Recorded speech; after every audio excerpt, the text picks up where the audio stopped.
Hello everyone, plus 2 first year English, Arts, Science and Commerce ପାଇଁ जो तमरो book 1 रो प्रोज सेक्शन लो first unit standing up for yourself आज discuss करिबी।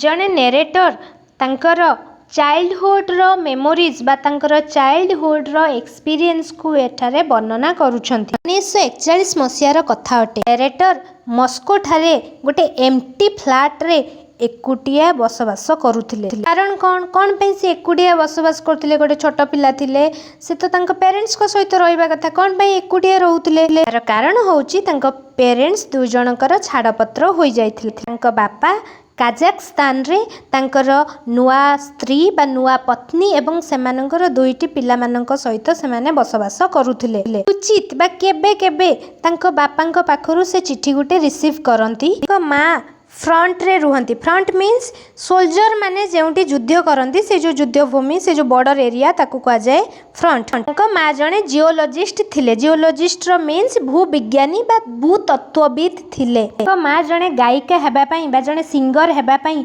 से जियोलॉजिस्ट रो काम छाड़ी देथिले। सैनिक माननकू एंटरटेन करिबा पई गीत गाउथिले। लेटरकर उभय बापा एवं माँ निज निजर बिजनेस रे रही जाइथिले। बिजनेस अर्थात निज निज काम रे व्यस्त रही जाइथिले। लेटरनकू केही ध्यान देउ नथिले। लेटरनकर फॉर्मल एजुकेशन बा पाठपढ़ा मध्ये बंद हे जाइथिला। भटी बा दारिद्र्यता एवं हार्डशिप बा कष्ट समस्या ए सब कारणरू तांका पाठपढ़ा कंटिन्यू से करि पारि नथि। सड़क बा रास्ता तांकू सब किछि सिखै दैछि। स्ट्रीट मीन्स जोटा में गली रास्ता, छक रास्ता ए सब कहिबा कहउचंदी। केउ केउ खराब हैबिट सब, खराब अभ्यास सब से सिखि जाइथिले। फेयर मीन्स राण खाइबा बा प्रमिज करिबा। एठी कहूची कथारे अटल एवं अचल रहिबा, जहा कहिबा सेया करिबा। अर्थात एहा तांकर जिदखोर नेचर को बुझाउछ। धूम्रपान करिबा, दांत बंद करी जो छिप बाहर को थुकिबा, गोटे भद्रामी को बुझाए नहीं, गोटे अभद्रामी टाइप ऑफ मैनर को बुझाए।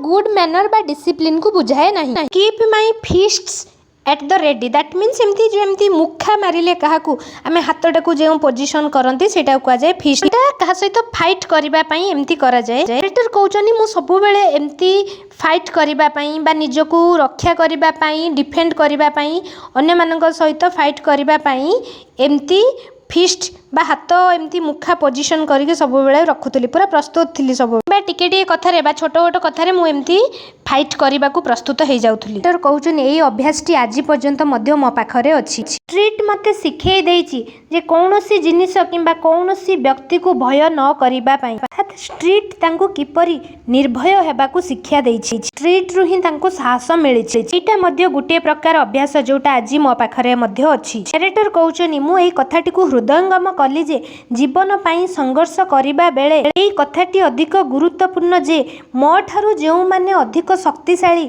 मु सेमानंकु जो डरुछि, सेमानंक प्रति जो मो मनरे भय अछि, से भय को मनरु दूर करिबार आवश्यकता अछि। कि यूनिट नेक्स्ट पार्ट रे डिस्कस